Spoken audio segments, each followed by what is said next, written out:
What's going on, everyone, and welcome to Movie Emporium's movie review of the new Hulu original movie, The United States vs. Billie Holiday. This movie, of course, is directed by Lee Daniels. Now, before we begin, if you like this channel, awesome, hit that subscribe button to join Movie Emporium, hit that notification bell at the top to find out what's coming next. If you like the video, awesome, hit that like button, as well as commenting below on any video that you watch, including this one. So this story, The United States vs. Billie Holiday, is a story, it's mostly a true story about the famed singer Billie Holiday.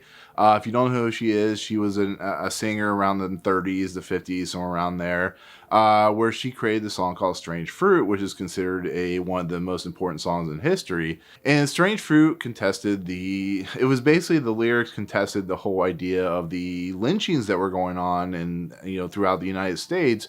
And it tells you in the very beginning of this movie that the lynching initiative that was trying to make it outlawed and stuff like that failed in the government system, which is insane to think about. So what this movie is doing is it's showing in a microcosm world what Billie Holiday, what the African American community for the most part were having to go through in the 50s, in the 30s, and so on and so forth, and how difficult it was, how strange and sad and depressing it really got. And just showing that even though she's a famous singer who creates a famous song that people love, she's going to have the FBI and the government looking after her, because if you know J. Edgar Hoover and who he really was, he somehow was a extreme racist who went after people like Fred Hampton and Billie Holiday. And in essence, he sent people to look after her because they thought she was causing problems. They were making the public think that she's public enemy number one or something like that. And it's just a really depressing thing to think about, because all she did was sing a song that was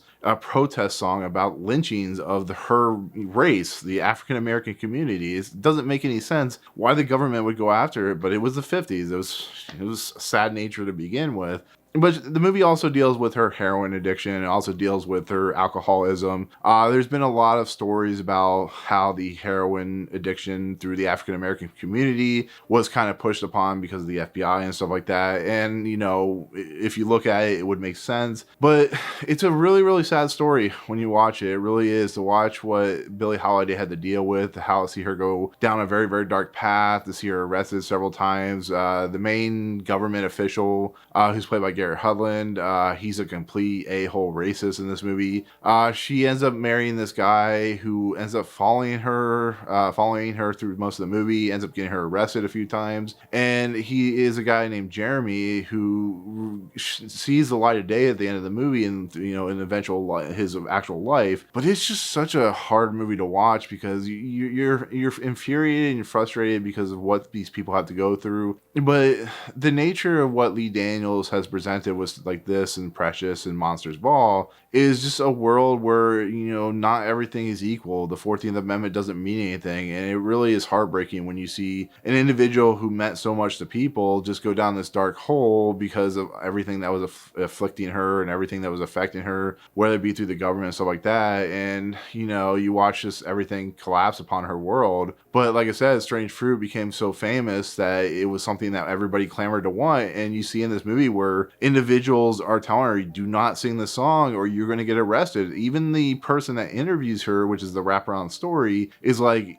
why would you sing this song? You're a black woman in a white world. And she's like, I'm just somebody who is wanting to be outspoken and wanting to get my message out in the world, which is not even a thing that should have happened. You should not have to worry about your life because you came up with a song. Yeah, it was protesting lynchings, but there shouldn't have been lynchings anyways. But that's here or there. But that's basically what the story is. And so with that said, the last 12 months or whatever, ever since the whole Black Lives Matter movement has started, a lot of these movies about the African American point of view on their, on the world that they've had to live through and so on and so forth. You look like The Five Bloods, or you look at, Judas and the Black Messiah, and, the Fight for Democracy and stuff like that.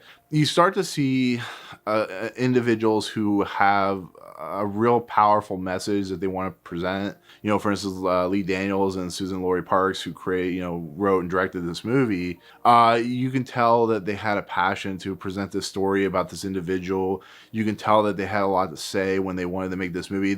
So it's a movie that really feels like they had their heart on their sleeve when they were making this movie. Now, with that said, it's a movie that going into review it, I have to be kind of partial on the fact that, you know, when you watch a movie, you have to be honest in what your thoughts about it are. So if you don't like what I'm saying, I apologize, but this is where I have to go with it. But as a movie that deals with the subject matter it deals with, I honestly and personally think there are better movies out there, like Judas and the Black Messiah, that really do it much more better service. But this movie has one thing that those other movies had as well, and that's a great central performance, which of course is by Andra Day, who plays Billie Holiday. Andra Day, to me personally, is an actress that I really didn't know much about. I didn't know I've never seen, I've probably seen movies she's been in, but she kind of came out of nowhere for me. I've heard like really good things about her through the, you know, the reviews of people who have watched the movie already, but she is quite remarkable in the movie. She elevates the movie to being a lot less melodramatic than it could really be without her performance. And I think, once again, you know, when you have a script that is not the most well-written script in the world, I think if you can write a great performance out of it, or if you get the right actress or actor out of it, I think you can really elevate the property, and that's exactly what Andra Day does here. She's fantastic in the movie. She elevates it to a whole new level. You know, to watch her, you know, descend into darkness, and to watch her see what she has to see. There's some really dark and disturbing moments in this movie that she is presented with. To see how she, you know, how she's dealing with the alcoholism and the heroin addiction, to, you know, her romantic interests and stuff like that. You know, Andra Day has an amazing singing. I'm assuming it's Andra Day singing in this movie, and she belts the hell out of this movie. It's pretty remarkable. And when I was going to do my top 5 actresses of 2020 on the critics thing that I do to fill out for Best Actress of the Year, I was left with 4 actresses I knew about, but once I saw this film, I knew Andra Day had to be that 5th actress because she is incredible in the movie. You know, everything that she does and how her story presents herself, and how she, you know, does, you know, how, like I said, how she sings and how she just, you know, creates the world that is Billie Holiday. It's a pretty incredible performance, and I give her every credit in the world. I think she's just fantastic what she's doing, and she, you know, she got a Golden Globe nomination. I wouldn't be surprised if she gets an Oscar nomination, but she's one of those actresses that is in a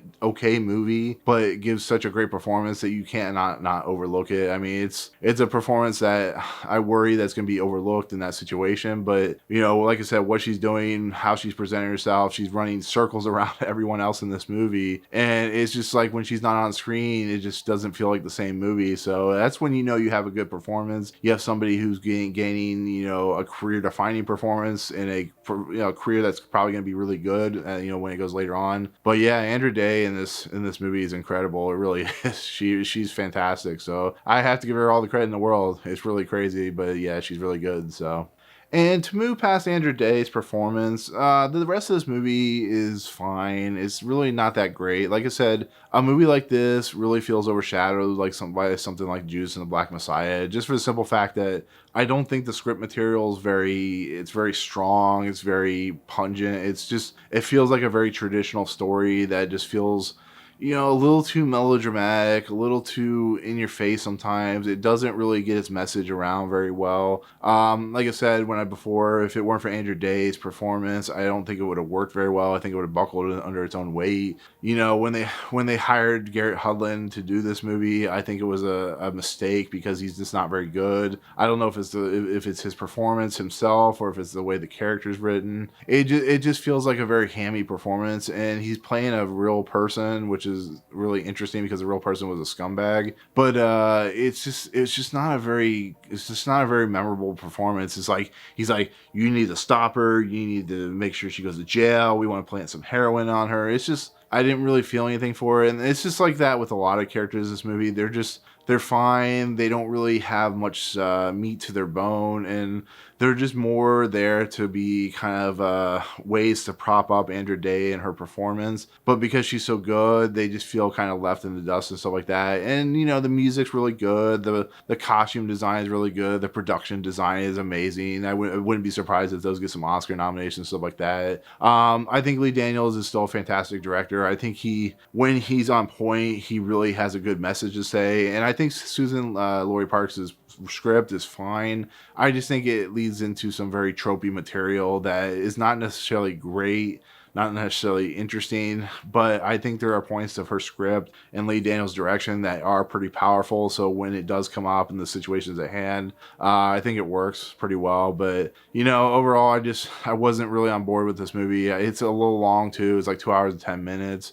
Which, you know, I'm in this weird mode where sometimes films don't need to be 2 hours and 10 minutes. You could cut out a lot of fat and be an hour and 50, hour 40 minutes and be just fine. But I still think it's a movie that's interesting and important to watch in the aspect of Billie Holiday's character herself. I think if you don't know much about her, I do think it gives a good perspective of her world.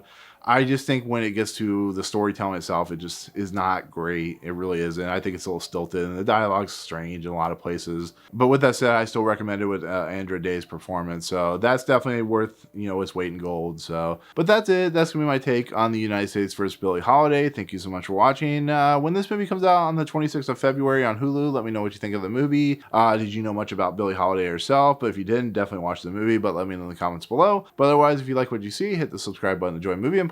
Hit that notification bell at the top to find what's coming next. If you liked the video, awesome. Hit that like button. And as always, we'll see you guys on the next video. Peace out.